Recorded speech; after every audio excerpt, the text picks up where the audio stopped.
Who is really controlling the outcome when the final whistle no longer seems to belong to the referee on the field, but to hidden voices inside the VAR room? The feeling that a match can be manipulated without anyone realizing it grows with each round, and the clash between Chelsea and Fulham left deep scars in the fans' minds. It's not just about goals and penalties. It's about trust, about the credibility of a league that sells itself as the most competitive on the planet. But more and more seems to follow an invisible script. Sports psychology shows us that fans need to believe in chance, in talent, in human error, so that passion stays alive. But what happens when those same fans start to notice patterns, repetitions, and decisions that look more strategic than accidental? The silence of the video booths speaks louder than any commentator. Revelation 1. Extra time beyond the announced limit at the key moment. The clock becomes a psychological weapon. In a balanced game, every second feels like eternity. The referee looks at the stopwatch, the stadium holds its breath, and suddenly, the extra minutes stretch further than announced. In the duel between Chelsea and Fulham, the added time felt calculated to give something a chance to happen. This extra time was not just a technical detail, but an emotional manipulation of players and fans. The team waiting for the final whistle suffers a mental collapse when they realize the match is not over yet. And it's in this invisible space that results change. Revelation 2. Handball ignored before the penalty. The fan watches in slow motion, screams at the screen, feels the injustice burn. The handball, visible to everyone, becomes invisible to those who should see it. The omission is a psychological blow because the human mind cannot handle the contradiction between the obvious and the denied. Fulham protests, but the silence of the booth buries any discussion. The feeling is one of powerlessness, of facing not just an opponent on the pitch, but the system itself. It's like fighting a shadow. You swing, but never hit. The emotional impact is not just on the scoreboard, but on the belief in justice. Revelation 3. Repeated angles, omitted angles. Television shows what it wants. Fans depend on the lens to shape their opinion. But when some angles are replayed endlessly and others disappear, manipulation of perception is born. Fulham asks to review, but what reaches the screens is only what confirms the decision already made. Psychologically, this destroys collective trust. What else is being hidden? Why not show everything? The impact is devastating. Truth becomes relative, and doubt grows stronger than the result itself. Revelation 4. Lightning-fast checks on plays against Chelsea. The contrast is shocking. For decisions that favor Chelsea, there are long reviews, lines drawn, minutes of debate. For plays against them, decisions are instant, without explanation. This unequal treatment doesn't just spark anger, it creates the sensation of hidden privilege. Rival fans feel betrayed, while Chelsea supporters start to distrust even their own victories. Psychologically, this poisons the sporting experience. The game, which should be passion, turns into theatre. And the main actor is no longer the star on the field, but the decision made behind a monitor. The game VAR chose is not just about football, but about control of collective emotion. By allowing such glaring doubts, the Premier League opens the door to theories, revolts, and the feeling that something bigger is at play than the 90 minutes. Chelsea can celebrate on the pitch, but the shadow of suspicion follows every win, as if it were an invisible weight on the team's shoulders. Revelation 5. VAR communication never clarified. The silence is deafening. Fans don't hear the conversation, don't know what was said, don't understand the criteria. The lack of transparency is a mental blow to those watching. Communication could be the bridge of trust, but instead becomes a wall. Every decision turns into mystery, every choice fuels theories. VAR, which should clarify, becomes a secret, untouchable, almost divine entity. And nothing is more dangerous to sports psychology than the feeling that truth is locked away in a dark room. Revelation 6. Former players avoiding direct criticism. The narrative spreads through sports programs. Commentators, former idols, prefer caution. They praise the system, call it referee interpretation, dodge the critical points. The silence of those who could speak is as loud as VAR's silence. The fan's mind senses the manipulation. If even the ex-players won't speak, it's because there's a line they can't cross. This psychological compliance keeps the flame of doubt alive. No one dares to confront head-on, leaving the fan alone in revolt. Revelation 7. Fulham advised to tone it down. Inside the locker room, whispers leak. The club was advised not to raise its criticism. Subtle words, backstage advice, but in practice, disguised orders. Psychologically, this destroys the courage of players and directors. Fulham, who should be fighting for their rights, feels the weight of a bigger system. The message is clear. Questioning has a price, and the collective mind, seeing this, concludes that the fight is unequal, that invisible forces are controlling the narrative. Doubt turns into emotional certainty, even without concrete proof. This kind of advice shakes something much deeper than just a technical matter.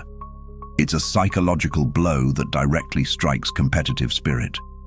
Players who go onto the field to fight until the last minute hear, in whispered conversations, that perhaps there's an invisible limit to their voice. It's as if they were told, play, but don't speak. Run, but don't question. Freedom of expression, part of football's essence, is suddenly at risk.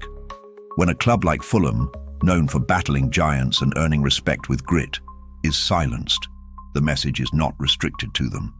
Other mid- and small-sized clubs immediately feel the shadow of intimidation. The league that should be balanced starts to reveal hidden layers of control.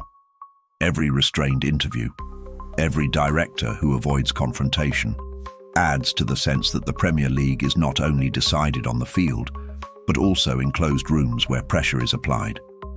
This phenomenon hits fans directly. The crowd that fills stadiums and moves billions of pounds feels their team doesn't have the same weapons as the giants. The psychology of the fan who survives on hope of beating the big ones is crushed.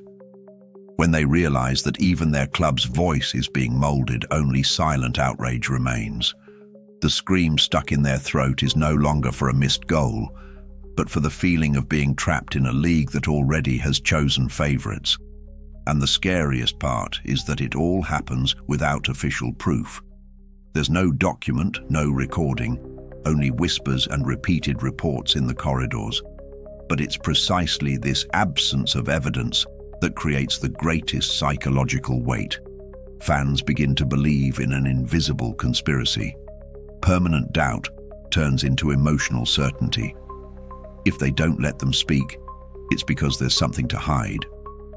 This perception is corrosive because it destroys collective credibility. Revelation 8. Debate. Who controls VAR when the game is on the line? The final question is the most disturbing. Who decides what to show or hide? Who controls the analysis time? Who chooses the angles? Psychologically, this mystery is more corrosive than a technical mistake. Because it's not about failure, but about power. Fans no longer debate the penalty or the disallowed goal.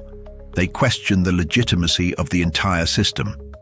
When the game is on the line, who is really in charge? The answer isn't on the field, but in an invisible, untouchable space. And that creates the greatest tension of all. The fear that football has stopped being a sport and turned into a controlled spectacle. And this isn't just about one isolated match between Chelsea and Fulham. The pattern starts to repeat in other games.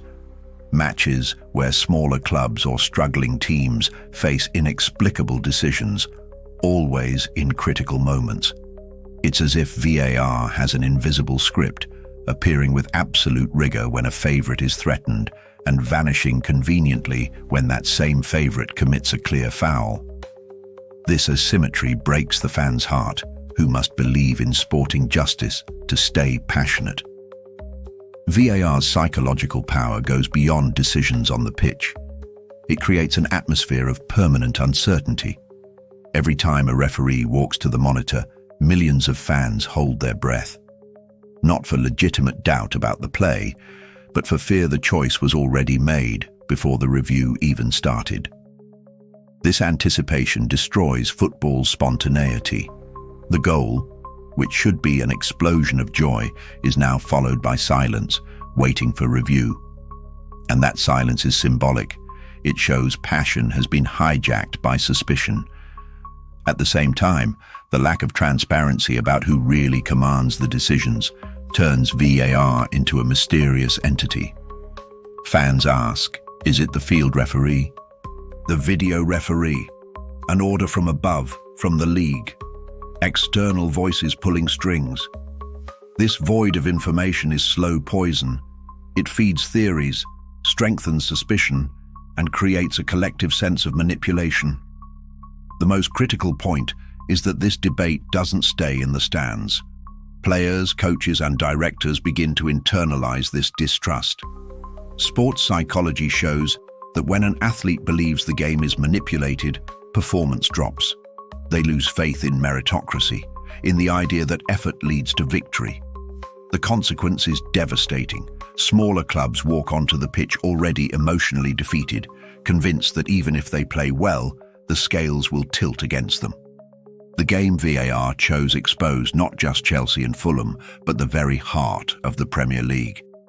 A league that built its brand on balance and emotion now risks destroying its own story. Without clear answers and mechanisms of transparency, each round will be seen as a theatre of manipulation. Football loses its essence when fans believe more in the camera cut than in the play on the field.